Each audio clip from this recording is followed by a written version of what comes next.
Дякую, Markiane. I'm honored to be here today on behalf of the Timurtei Foundation. Founded in 1997 by James, or Kostya to many of you in this room, and Louise Timurtei, and currently run by their daughter, Leah Lord Timurtei. The foundation has been dedicated to strengthening communities in Canada and supporting Ukraine, a commitment that reflects the deep values of compassion, service, and solidarity that unites us all. This morning, it's a privilege to be asked to introduce someone whose courage, integrity, and moral clarity have inspired people around the world. Oleksandra Matviichuk is a human rights lawyer and the head of the Center for Civil Liberties in Ukraine, an organization that, under her leadership, has become one of the most respected voices for justice in Ukraine and beyond. They have worked tirelessly to document war crimes and human rights abuses, not as statistics, but as stories of real people whose lives have been changed forever. In 2022, Oleksandra was named a Nobel Peace Prize laureate, recognizing her extraordinary leadership for the Center of Civil Liberties and her unwavering commitment to democracy, justice, and human dignity. It was the first time in history that a Nobel Peace Prize was awarded to a citizen or organization from Ukraine, a moment that symbolized not only global recognition, but Ukraine's moral authority in the struggle for freedom. Oleksandra has traveled the world with tireless energy, from India to Brazil and many places in between. She's met with countless global leaders, including Pope Francis and His Majesty King Charles. And wherever she goes, she carries Ukraine's message of courage and humanity, reminding the world that the fight for freedom in Ukraine is a fight for democratic principles. Here in Canada, we feel that determination deeply. Oleksandra's fight is not only for Ukraine's survival, but for the future of freedom itself. Her courage reminds us that even from afar, each of us has a role to play, to stand with Ukraine, to speak the truth, and to defend what is right. Over the past year, Pan Timurtei and I have worked closely with Oleksandra as she traveled the United States advocating for Ukraine and sharing its truth. Together, we created 6 powerful commercials that aired on major American television networks and social media platforms. In total, those ads received more than 200 million views. The ad I'm about to show you is one of them. It aired in Florida and captures her powerful ability to deliver critical messages to global audiences in key regions at key moments in time. Let's watch it together. Russian occupation means torture, rape, enforced disappearances, denial of your identity, forcible adoption of your own children, filtration camps, and mass graves. I would use this opportunity to express my sincere gratitude to people in the United States because we survived because of you. In Ukraine, we are fighting for freedom, which have no limitation in national borders, and this is something which makes our world safer. You can feel her focus, determination, and drive through the screen as she delivers a strong message. From her outspoken activism during the Revolution of Dignity to her Tribunal for Putin initiative today, Oleksandra has shown what she herself believes, that ordinary people can achieve extraordinary things when they stand together for freedom. She is not only a lawyer or a laureate, she is a voice of conscience, compassion, and unbreakable hope. Please join me in welcoming one of the most courageous and inspiring voices of our time, Oleksandra Matviichuk.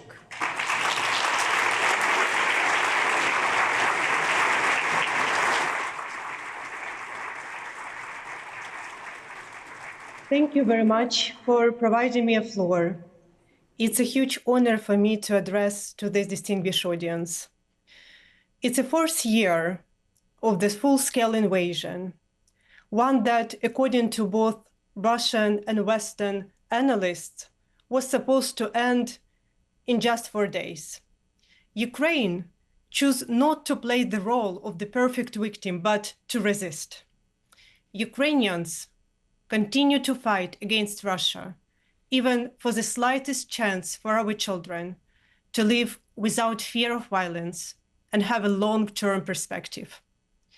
The fastest way to stop the war is to lose the war, but then there will be no more peace. Putin didn't launch the full-scale invasion just to occupy another piece of Ukrainian land.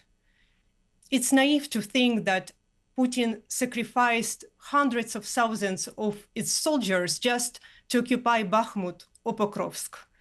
Putin launched the full-scale invasion to occupy and to destroy the whole Ukraine, and then move further. He sees Ukraine as a bridge to Europe. His logic is historical.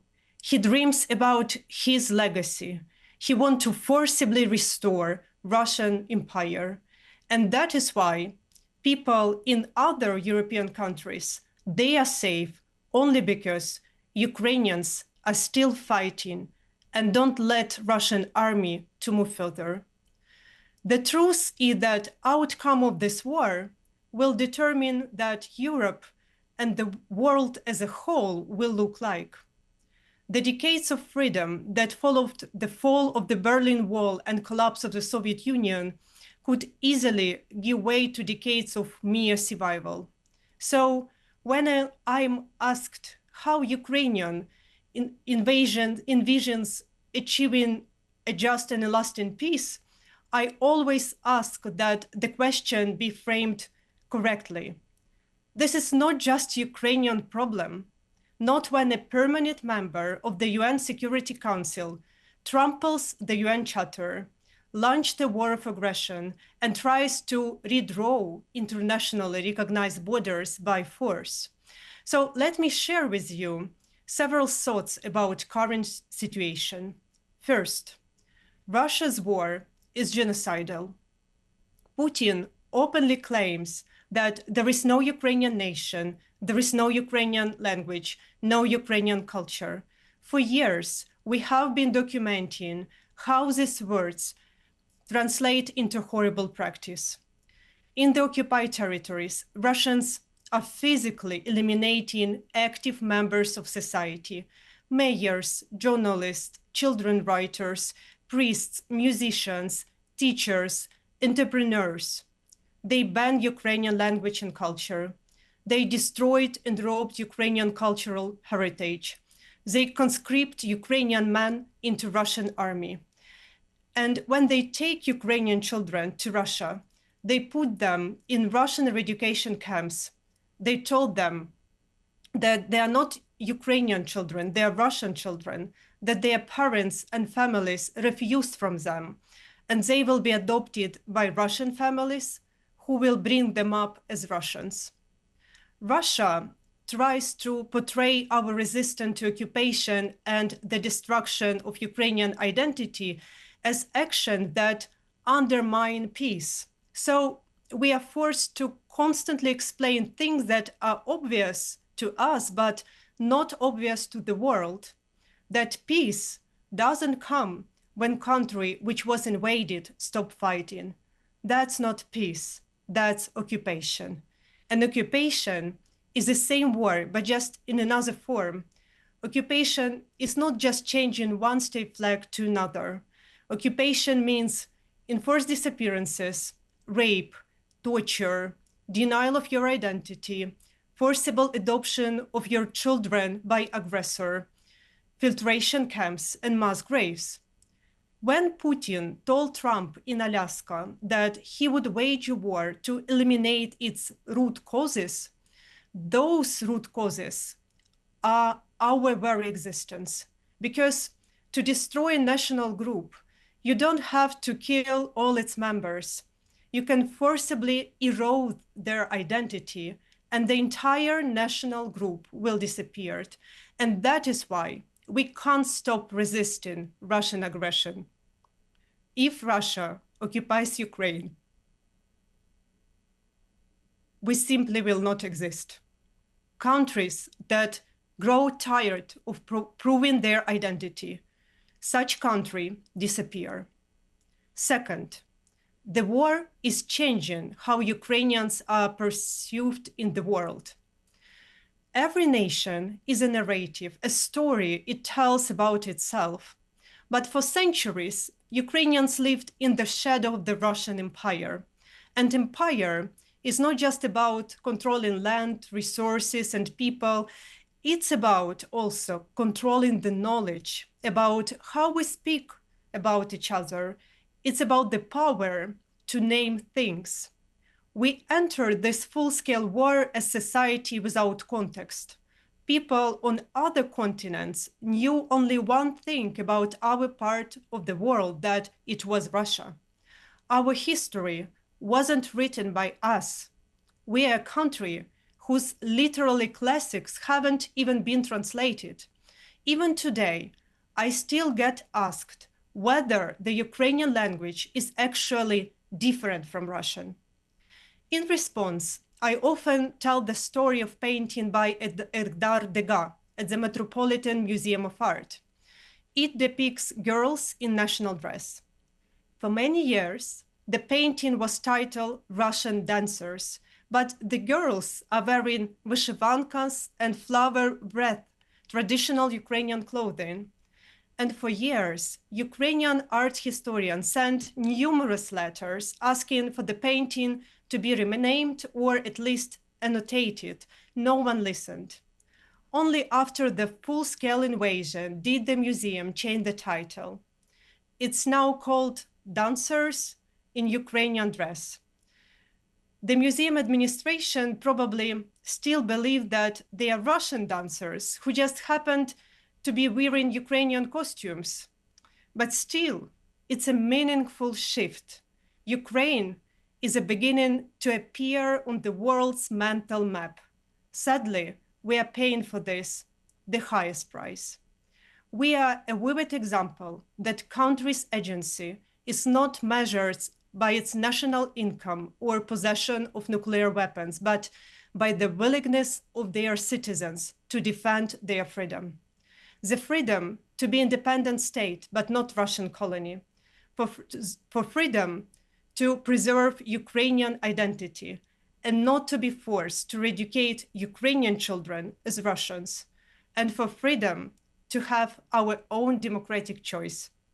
Like a chance to build a country where the rights of everybody are protected, government is accountable, judiciary is independent, and police do not beat students who are peacefully demonstrating. Third, Ukrainians are rethinking the values of freedom and security that Western societies have long taken for granted. For us, freedom is not just a value of self-expression. Paradoxically, it's a value of survival. We would not have survived or emerged as a nation if over these centuries we had not stubbornly fighting for freedom. Second, we don't see freedom and security as opposites. We need freedom for security. We need security for freedom. Because when we lose one, we inevitably lose the other. Third, for us, the state is an environment for our existence, not just a set of services. It's what preserves our identity. You can love something even it's not perfect. And that's exactly why even the imperfect must be defended and preserved. And last, we believe that efforts of ordinary people matters. We believe that ordinary people can do extraordinary things. We have never had the luxury of relying on efficient state institutions, so self-organization and grassroots agency are our vital force. Let me illustrate it. I recorded the testimonies of Ukrainian philosopher, Professor Igor Kozlovsky. He's originally from Donetsk. He spent more than 700 days in Russian captivity. Before that, I interviewed hundreds of people who survived Russian captivity. They told me how they were beaten, raped, smashed into wooden boxes, Their fingers were cut, their nails were torn away, their nails were drilled, they were electrically shocked through their genitalia. One woman told me how her eye was dragged out with a spoon. So it was literally little that could surprise me. But Professor Igor Kozlovsky mentioned a detail which was insignificant to the evidence base, but this detail impressed me. He described how he spent these months in solitary confinement in a tiny cell in the basement with no window, no light, no fresh air. This cell was purely ventilated. It was difficult for him even to breathe. Sewage flows on the dirty floor, and through the opening of the sewage, the rats were crawling down. And the tale which impressed me, he told how he gave lectures on philosophy to these rats just to hear a sound of human voice. And legally, Igor Kozlovsky is a victim because he was illegally abducted, illegally detained, and kept in inhuman conditions. He was tortured so severely that he had to learn how to walk again. But he told me that all this experience, it's not a reason for him to treat himself and to experience himself as a victim. Because the basis of our existence is dignity, not victimhood. And dignity is action. Dignity makes us feel responsible for everything which is going on. Dignity provides us a strength to continue our fight even in unbearable conditions. We are not hostages of circumstances. We are participants of this historical process. And I'm here to say that despite everything, the story of Ukraine, it's a life-affirming story because these dramatic ties raise hope. Because when freedom is denied, it becomes powerfully break out through the every concrete individuals. And I'm here to say that our future is not just unclear, it's also not pre-written. This means that we still have a chance to fight for future, which we want for us and for our own children. And I'm here to say that we still have a hope. And hope, it's not a confidence that everything will be fine. Hope is a deep understanding that all our efforts have a huge meaning. Let me finish with express my sincere gratitude to Ukrainians in Canada and people in Canada for your strong belief and your strong commitment to support Ukraine. Thank you.